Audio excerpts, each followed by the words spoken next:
Mbatata pour nous sauver par les sénateurs, ce sont là les quelques sujets qu'on va aborder et on va aussi parler de ce que le président de la République avait évoqué dans le discours bon, à Betissété, au Sénat d'abord Bolimbisi, dans Makambo, les gars qui ont élève la clé USB, image élève Sekrestaki, et le président a demandé pardon. Et Tokobet a été dans le Kambo, Mokozambo, mafia, dans l'armée.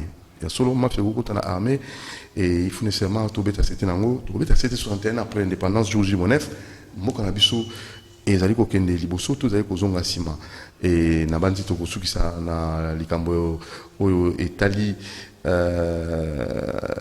Covid-19 ba mesure oyo moko na mboka azwaki est-ce que ça l'application ba to ko to sa toté to yambi pona tia likambo mwana ya général Ngandu Kisasi il s'appelle Nabi Okito oyo naye to ko banana ino na likambo Italie 61 après l'indépendance ni to sala po to ko kozwa makambo malamu na mboka na biso mais na olinga penza to aborder sujet na tango koko palata kozala po yepe akwa ko limbola malamu mais avant cela toquer rapidement d'abord na likambo ya matata pono sauvé par les sénateurs va yiki ba ko parole ba ngwa neti matata pono donc prise des partis ezalaki na ba sénateur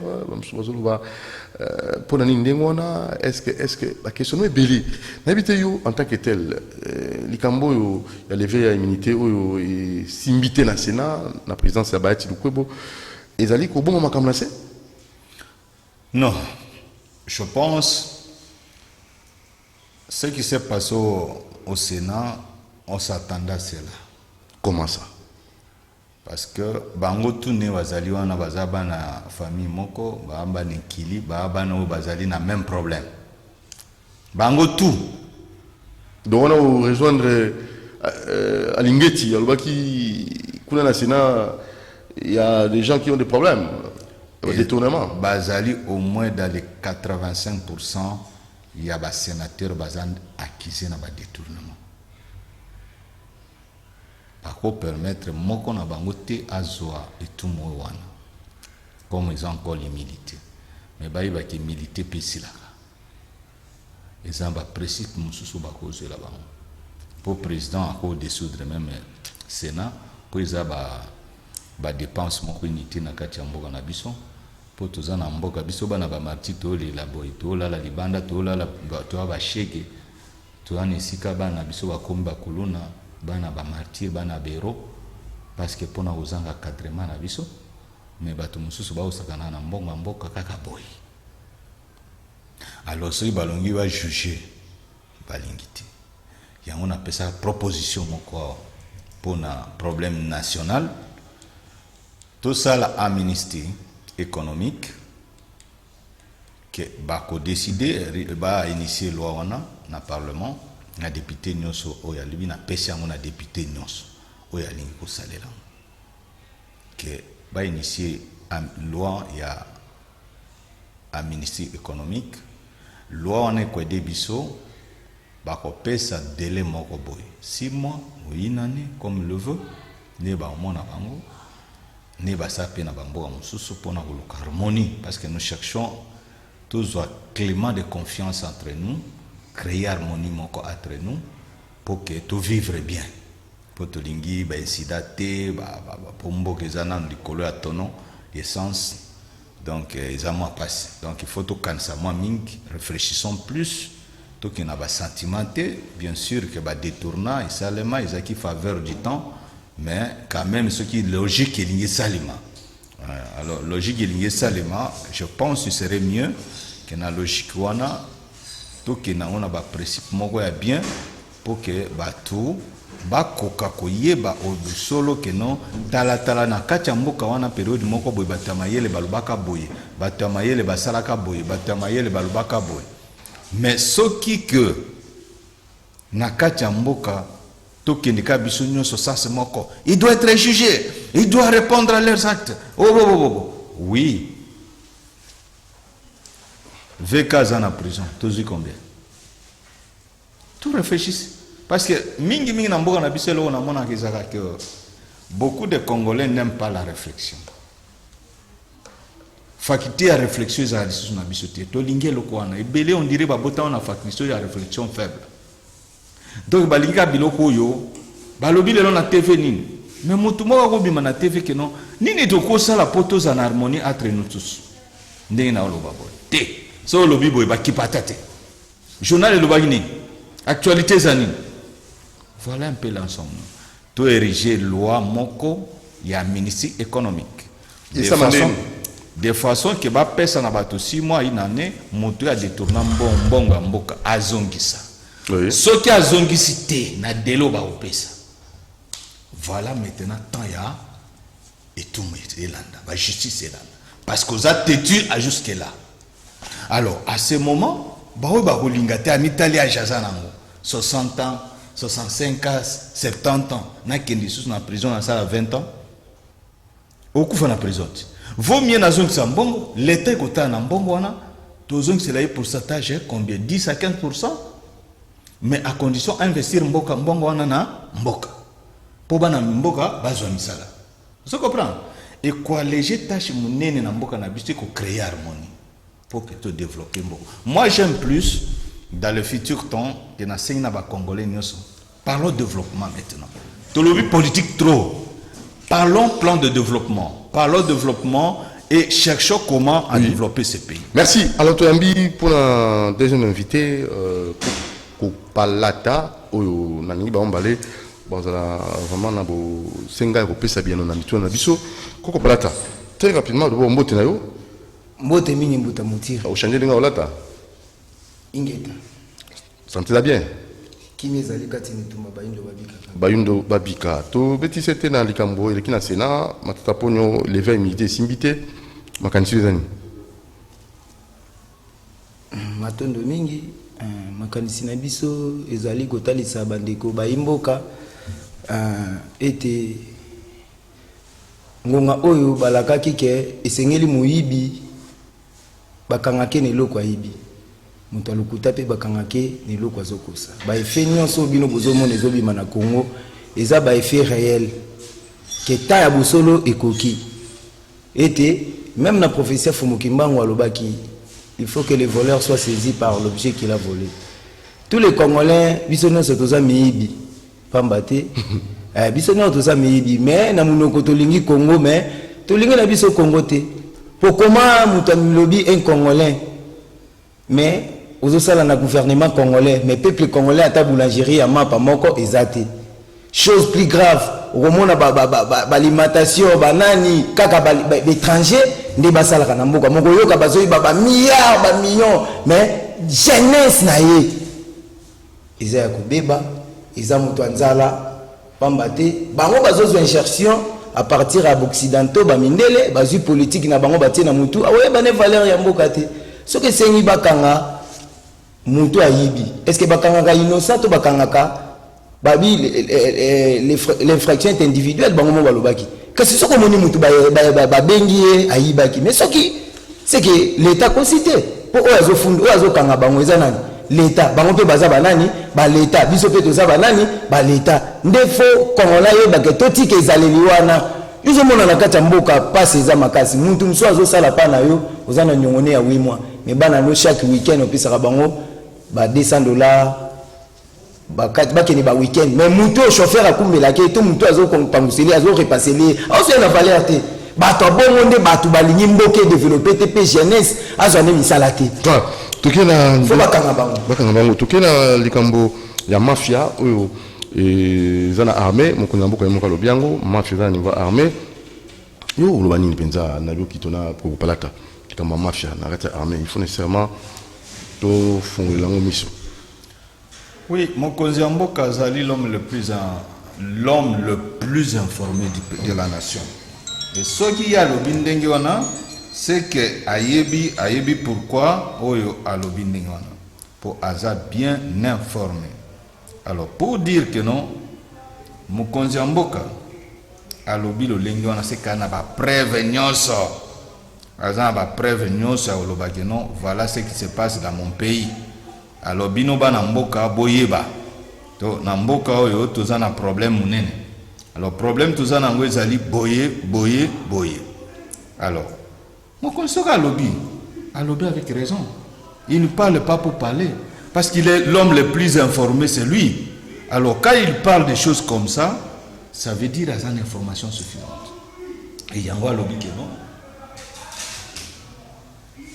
Mafia ezali na kati ya alobi ka konate oyo ay lobby directeur de cabinet mibeko ekoye pa ya ndeko yamba alobi que non bato ba mandataire ba gérer ba société d'état kuna ça ne va pas, d'où il faut d'urgence batala makambo na kuna mafia za partout papa ezaka na armée Konzamba a sali peut-être à marcher ou bien à marcher le monde à sa lobby très clair pour ba preuve d'information ba yeli même au sein de l'armée il y a bateau ba osa biloko wana il a l'information. Donc quand il a l'information, nous sommes dans le monde d'écriture, nous sommes dans le monde d'information, on ne peut pas faire l'embargo des informations, il faut informer aux gens. Très bien. Vous comprenez? Alors le président a fait que nous informer que voilà banamboka boyeba que mafia même na armée zali. C'est pourquoi, Sawana, loi Oyo, proposition, il y a Noël et Tchani, et c'est très important. Parce que Namboka Nabiso, quand les chefs parlent comme ça, c'est là où les Congolais qui ne veulent pas comprendre des choses. Balingi réflexion, tout le temps on a un sentiment. Pour Nazamuta, moi, parti Moko Boye, pour Batianga ministre, il vient puis pour ingérer les gens. Mais quelque part, on dit que là, on a la liberté d'expression. Alors, les libertés d'expression, ça va, puis quand quelqu'un pense de ce qu'il pense à proposer, il n'a pas dit c'est moi le Noël de Tchani, c'est moi l'État congolais. Qui ignore dans ce pays que nous sommes infiltrés même sous nos lits, les étrangers sont avec nous? Qui ignore dans ce pays? Alors, si une fois, Tokoki, Nanko, Pomboko, ils ont un pays à jeune démocratie, pays à fragile, pays à convoité par le monde entier. Ce qui biso bana mboka, neye to lobaka chaque fois na lobakawa, grand pays, grand peuple, grand esprit. Ce qui toza na grand esprit, neye a protéger mboko, ko protéger même ba génération à venir na biso, bana na biso, biso nde ba papa lelo, biso nde ba responsable ya mboko, biso nde il faut to protéger mboko. Nana sa ko ignorer que non, toza allé infiltrer ni l'armée. Chef a otolo bati. Toza allé infiltrer na politique, na sénat, tikuna bazali, na parlement, bazali. Partout présidence, Bazali, les infiltrés sont avec nous en air armé partout. Que faire maintenant? Ndenge mokonzi mboka na loba na bino kala na plateau ya lobi toko tamiser toko yungola. Parce que ce qui loué Noël Tchani a bimisé loko wana ezali vu ya réflexion na et c'était eza idée géniale.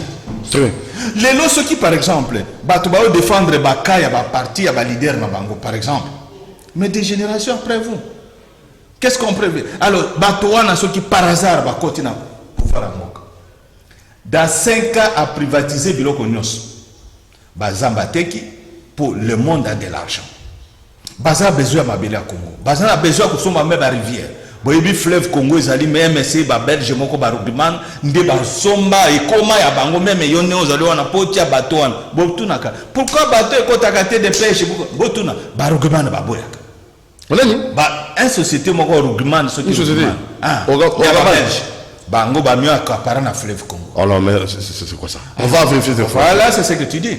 Maintenant, ça impossible dans notre pays.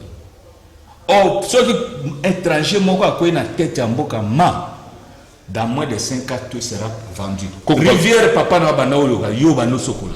Et comment ben c'est bouteille fila yo wana. Yo ko sokola lisusu awata soko ya wana kobeta yo fimbo oyo sali ebale na ngaya. Non.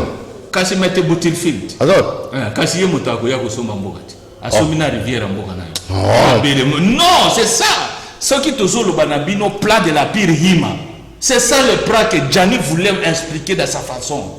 Je vous ai toujours expliqué. Si le plat est de 400 siècles, 4 siècles d'ici, on met approprié avec le Congo. Et Bissoba na Congo, tozali tolingi ko réfléchir. On veut toujours parler des sentiments de quelques-uns. notre 20 à 30 ans d'ici, nous tous qui nous sommes aujourd'hui, je aux ajustés. Mais si l'on ne parle pas, Gianni, Noël Gianni, je vous dis, mon frère, félicitations. Dossier na yo, so yo lembi pesanga. Noël Gianni. So lembi pesanga. Koko palata. Matondo mingi dossier o eza ya basoda biso moko kunde toza victime poko konanga mutabundi bitumba 40 à 45 o babundeli ba mindele za un grand. Comment est? Palata kapalata oyo kaka yewana babundi deuxième guerre mondiale balongi Hitler bagagné bazui bamboka basal ba Birma bamboko nyonso boyo kaka bagene ko bundela kipwanza ba récompensa bango te pour chose plus grave. Un onisien zo mbongo koleka soldat pe policier o azo batela peuple na ye siko onisien zanani eza pona banani siko yo yebisa ngai siko bazui siko yo bakondi o bakengelaka armée pour soko komi déjà na bagrade ba colonel ba major til balikolo kuna okomi na ngambo ya politique uzamona nde siko bango pe bakotina lisu injection pa bakondi na biso pour soko zui généraux ya ba français te généraux na biso na bango mibale oya biso fois bimakaka inférieur ya bango mais bango mbali babengi bango banani ba généraux soko zui colonel la biso zui colonel la mundelo te wana oya biso fois bimakaka inférieur na ebite so makambo na zoloba esala makate soko zui président na biso zui président ya France oya biso fois bimakaka inférieur ya bango mais bango mbali komo na bango na 61 ans après l'indépendance tout ça siko nini yango na lobi mokonza mboka yeba yango na miniti oyo tozana programme au Fumukimbango Atikaki, Mokeza na désordre spirituel, désordre politique et désordre scientifique. Pour nous, ça là, attendons que Simbate sans qu'on reconnaître Makamo Fumukimbango Alobaki pe kope sa valeur, na bateau va bundela Kimboka oyo. Na minute jeunesse congolaise, faut attendre un programme na ye, ayeba histoire na ye, ayeba nini akoki ko sala pa batela mboka. Bambate bango balobi que l'histoire est une science qui étudie les événements du passé de l'homme depuis son apparition sur la terre jusqu'à nos jours. Mokonza mboka foye ba la minute oyo jeunesse congolaise faut ala na histoire na ye, faut ala na politique na ye, faut ala na science na ye. Mais babandi la ko sala rapatriement ya linu ya relique ya Lumumba. Tant bino bozolo ba linu ya Lumumba, siko nana memaka ngokuna. Po biso jeunesse congolaise bino bokosa biso kakufa pona mwasi. Mais le chose plus grave Lino Lumumba, Belgique a l'objet de Lino Lumumba. Sikoyo, boyebisa nga jeunesse oyo ya kufi, oyo aza ignorant tilelo na likambo bino bobino. Obi ke baza ba criminel, ba Belge boza ba tofundi bino, biso tofundi bino. Mais boyebite sika tofundi bino. Boko samba na nzambe ya mpungu. Eza na langa nze mumu kwa imbaka boko samba na nzambe ya mpungu. Tawe koki bino bozo samba. Baza ba criminel ko. Mais biso tokangi muto ya boma, muto ya biso papa la biso. Nous avons dit au moins les gens qui sa vérité. Parce que l'île wana et que naka mutamemaka ngokuna amemaka combien de millions pour les lots avant ya awa gouvernement congolais bimisa misolo pour l'île wana ya. Et bon ba docteur congolais bazawa. Faut pas que les kuna to ba ye awa basali yango to landeli yango na examen to ba ya solo wana ezali na po biso za bandimité to ba sosoli. Bozana no ba criminel ngai koko palata na porter Belgique, pe roi belge.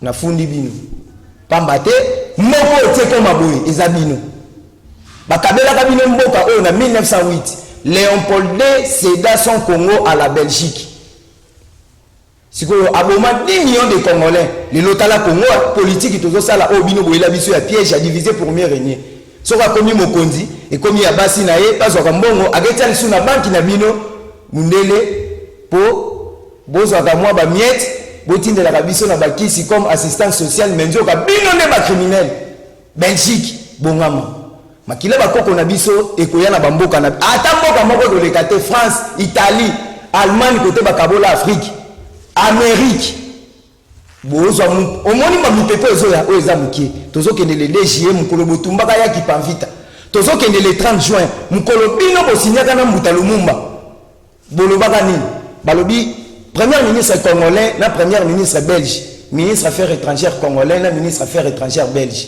Batia mon colo topé batia signature ba komi boule. Déclaration conjointe du gouvernement congolais et du gouvernement belge. Les Congo accèdent ces jours en plein accord et amitié à l'indépendance et à la souveraineté internationale. est-ce que biso oza souverain? Est-ce que biso oza indépendant? Nana tiraka biso prix ya diamant, yé mundele. Prix ya coltan, yé mundele. Mais ba coltan o biso batangisi biso encore na papier, na misu to monité. Mais chose plus grave encore, un ambassadeur italien a ekokufa na terre minérée à peuple congolais. O biso moko jeunesse batangisi biso na papier, na misu to monité. Nyonso bozo même politique, même le tozotanga na mboka, combien de licenciés baza na mboka? India uti musika sali biso chi amanga. Nini otozo sala na classe auto, eza classe ya ba subordonné to auxiliaire. Donc nyonso to po classe wana yango bemi politique. Classe wana yango bemi soki d'ingénieur, d'ingénieur. Mais to ngapamba eza importé, Singapour eza importé. Mais moi ingénieur uti na mo génie. Mo konza mboka fa yeba na minute fo luka ba sage o ba yebi vérité ya makambo. Pour makambo ezo ya plus grave. Pour mundele ngenge bozo mona zo beta maboye. Ibongo soki ba malade wana sali ba 8 ans ba 9 ans. Nzale kokota pa na bango po balakaka bango l'homme noir deviendra blanc, l'homme blanc deviendra noir. Tant au Congola ko miyeba o azali. Mais comme il mettre la monde. Voilà. Nabio Kito. On dit pas pour palata 61 ans après l'indépendance, jour J-9. Indépendance en haut et Malobato, tout ça vraiment indépendant. Oui. Le malheur à notre pays est que j'ai toujours parlé, j'ai parlé une fois dans ce plateau de télévision. Malheur à Liboso parce qu'on était colonisé par les Belges. Ça, c'est le premier malheur du Congo. 2. Parce que la langue française n'est pas une langue de développement. C'est une langue de farceur. C'est pourquoi dans tous les pays francophones, rien ne marche. Dans tout il y a plus d'une année, je m'excuse, on a planté la télévision, on a dit devoir moi. Boyebi sanga pays moko colonisé par la France, Boyebi ezali lelo appelé pays développé. Ezati.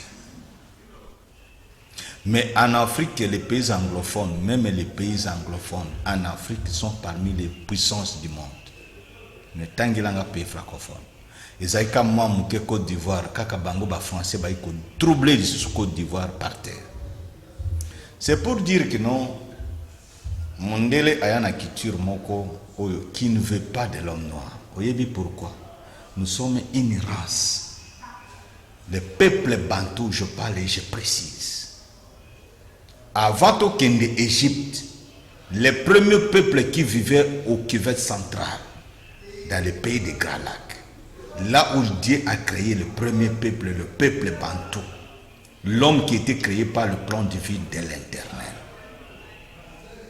C'est un peuple-là, tant que bana ba géant, bana Satan ba ikobotama entre les femmes du premier temps, na ba ange à Satan ba boti bana ba bengi na Bible na Genèse 8, les géants mathématiques, les géants technologie, les géants beauté, les géants tout. Boyebi qui sont ces géants-là. Bangonde ba ikobebisa bazaka na jalousie contre les enfants légitimes de Dieu qui sont nous autres. Il faut d'abord l'identité na bino, grandeur identité na biso, il faut toye bango. Jalousie yango wana. Il faut toye ba histoire ya mboka na biso. Il faut toye ba histoire la religion chrétienne bien. Toye ba pe par na biso, ba nani bazaki ba prophète na religion wana. Na ba kombo na bango original ya Afrique ya Congo pe. Que faire pour toujours l'indépendance de 61 ans après? Qu'en faire, c'est la réparation. Mais na olinga tolo bato. Faut la souka 2 minutes. Toke na ngana olobela na souka développement. Ndeko apengla ke lo moko koko palata pire monto nganga maele félicitations. Merci beaucoup. Alobaki loko moko que non l'économie de notre pays, moi libanais moko uti chez bango benje tout ça ba yawa isakapare akomo. Maintenant, bah comme même l'école ya bah konzi na biso.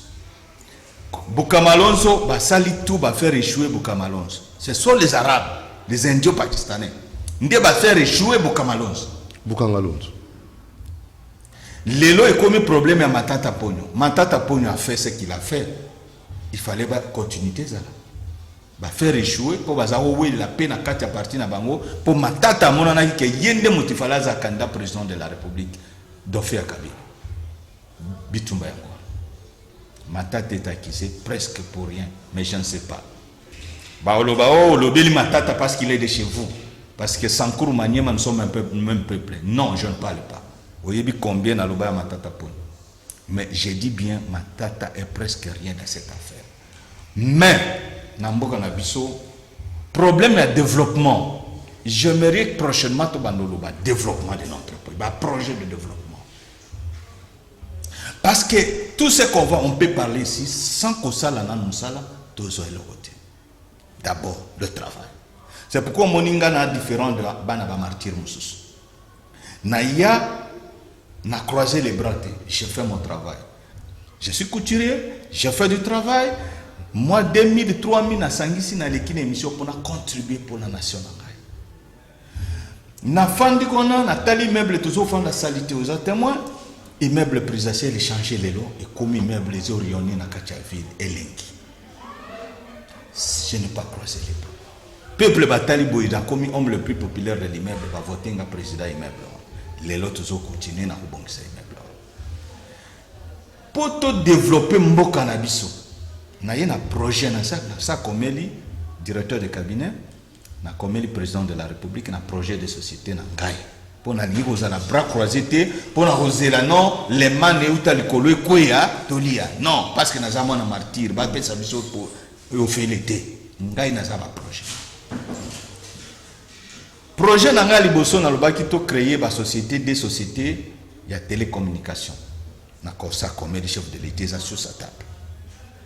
Tango auta goma akutango na boso table na. Locophone ezali euti na lokole. Et loko ba centre ba banai komi communiquer na. Biso tout bana Congo te bi lokole. C'est par là que nos téléphones na biso ya kala. Na tango ba koko to moderniser sikoyo. Po to lobaka non et loko ba koko batika to zaka na lokole non, to moderniser. Lokole est comme un locophone. Après locophone, tu as deuxième société à télécommunication sans fil. Sont dans le fil.